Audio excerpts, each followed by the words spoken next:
Hey you guys, welcome back. In this video, we're going to be going over the actual use of this plugin and how it actually works.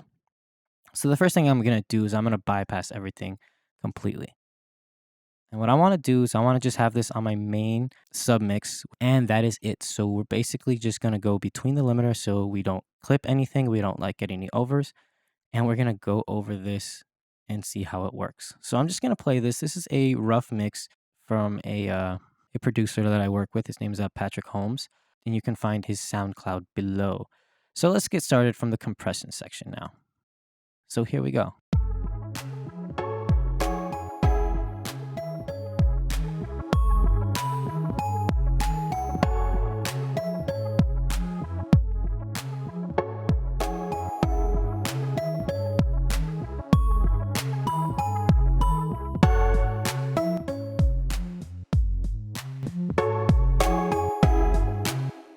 Cool. So hopefully, as you can hear that, with that cranked all the way up, you're getting way too much change, but it is adding kind of some movement, and you can see how the fast attack and the slow attack and release sections are really affecting each other. Really fast is really snappy, while slow kind of lets the low end shoot through, but a little bit too slow makes it have this sucking kind of sound, which is really cool. So what I've decided to do is kind of go through a low amount. I'm hitting about 37%, and I'm doing about 42%, so I'm moderately fast, kind of aiming towards in the middle of slow.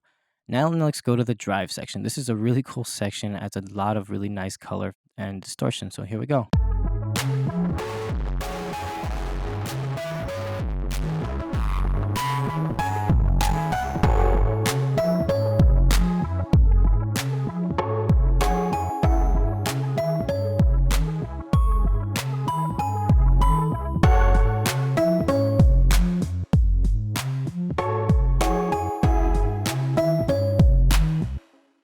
Cool. So if you notice, the more I go into even, the more in your face it sounds, and the more it really hits you a little bit more aggressively in the high end. While the odd seems to kind of really have this more low end focus in it. Of course, if you go all the way to the max, you're really just cranking it hard and just going into complete and utter distortion. But you can see how this can actually be pretty useful in a mix. Next, we have the reverb section. Now, this is a really cool sounding reverb.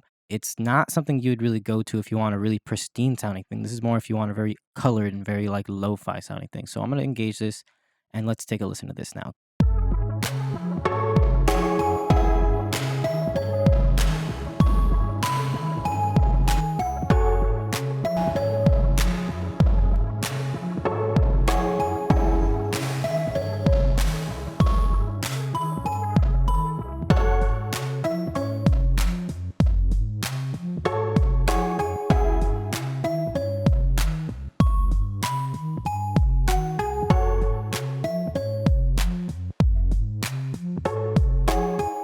So I've decided to go for using barely a little. It kind of has this really interesting sound that's way different than the reverb that I'm using. And I'm kind of digging it. I think just using a tiny bit might help enhance the mix a little bit. Now let's move on to the EQ section, which is basically this tilt EQ. And let's see what this thing can really do. One thing I do want to add about all this is that I did not mention in the overview is if you right click anything, you can lock or unlock specific things to not be randomized when you do the randomization section. So you can actually keep the settings that you want of certain parameters. Now, without any more delays, let's go straight into the EQ section.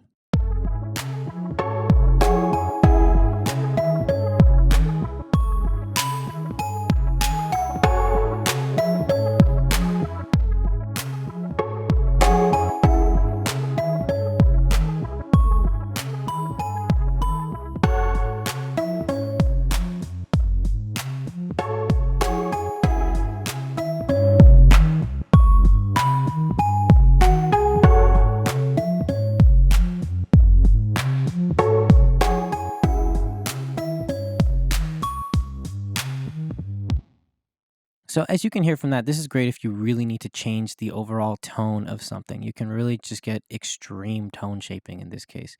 Now let's go to the vinyl. And one thing that I really need to show you is that I like to actually use the dust and noise envelope, which basically means that there will be no dust and noise added unless I actually have audio passing through it. Now let's go into this to see what kind of sounds we can get.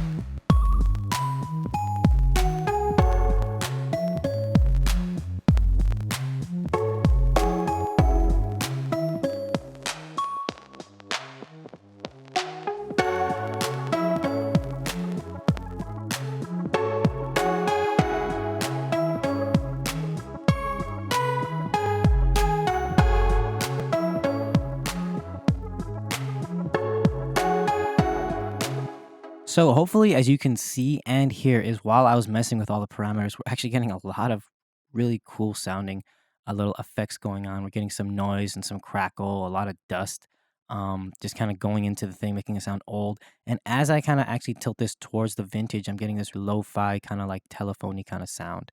I'm going to leave the stereo image kind of as is, maybe even just bring it down a little bit. Now let's mess with the bit crusher section. Here we go.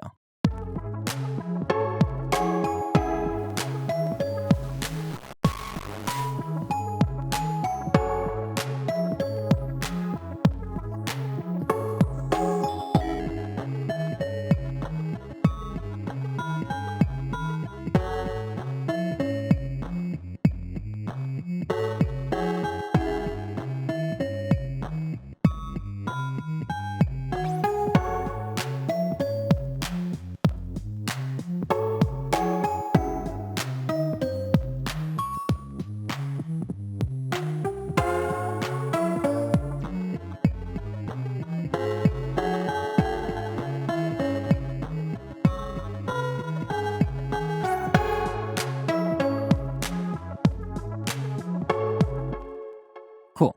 So the whole point and reason why I wanted to show you what I was doing there with the wow section, turning the enhanced mode on, was I wanted to really show you how you can get some really kind of colorful and constantly moving and ever changing sample rate aliasing going on when you use the wow at maxed out like that. You really just get this really intense and weird sound, which is really cool. You can really just kind of like get sounds that sound like you're actually using something that's warbling around really heavily. You're destroying the sample rate and you're kind of like aliasing it like crazy. Now, after that, we have the master section, which is just basically a gain knob to compensate for any gain that we've added or lost, and a wet dry mix knob. For this, we basically don't really need to mess with this. I've really just aged up this whole thing. This is something that I usually wouldn't do, and I'm actually not going to keep this on, but this is something I really wanted to show you guys. You can age up an entire mix just by going through every little section and adding just a little bit or a lot of something. As you notice, especially the vinyl section has added a lot of color, little changes, something that's not really normally in a mix. Now, here's one thing that I really want to go over really quickly. In this mix, I actually found that I didn't really like the bell sound that I was getting. I found it kind of sounded really sterile and really just dead. And this is actually the settings that I'm using right here for it. I'm using a lot of compression. My envelope circuit is actually at like almost 50% in the middle, but I'm using a lot of heavy compression. I'm distorting it very heavily and I'm focusing on that odd harmonics to kind of give it a lot of body. I'm adding a lot of reverb. I'm making sure it's really large but really dark. So you will be able to hear it. It will be very audible, but it won't be like tinny and aliasing. After that, I'm using the tilt to kind of like bring in a lot of that low end. I'm cutting a lot of that super uber high end at about 3,499 hertz. Then on my vinyl section, I'm actually aging this very heavily. I have this basically at 73%. My wow is all the way up. My stereo's all the way up. I'm not really using any of the noise or dust. And I'm not using the extended wow. So I'm really just using that subtle wow that we're getting, but all the way up. The really big thing that I'm doing is this bit crusher.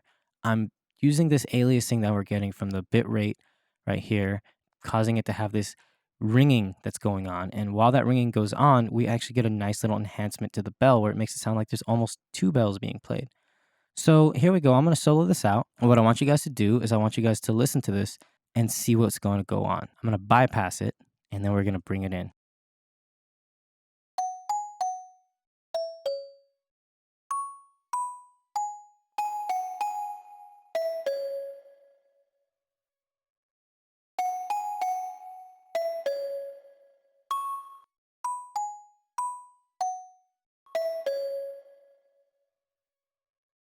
So hopefully you guys can really hear that. That is a huge difference. I've turned this really sterile and really just dull bell into something kind of like really interesting and kind of alive. And let's listen to this in the actual context of the mix. I'm gonna bring up the vinyl strip again, and I'm gonna bypass it, have the whole mix playing, and then I'll unbypass and you can see what it's really added.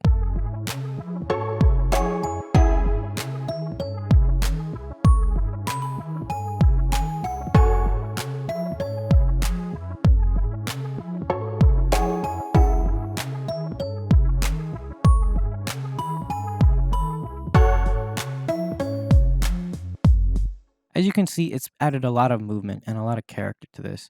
I actually think this is really cool, and I actually prefer using this in subtle ways across the mix where I slap it on a specific instrument here and there to give that a really lo-fi sound.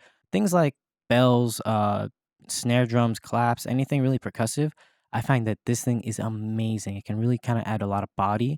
It can change the entire sound while making it sound really grungy and vintage and lo-fi without making it sound forced. So if you need something that really kind of adds a lot of vintage color and has a lot of control, I would highly recommend checking out the vinyl strip from AudioThing. I'll leave a link in the description below. That's it for today. Hope to hear from you guys. Leave any comments. Feel free to message me about anything, and I'll see you guys soon.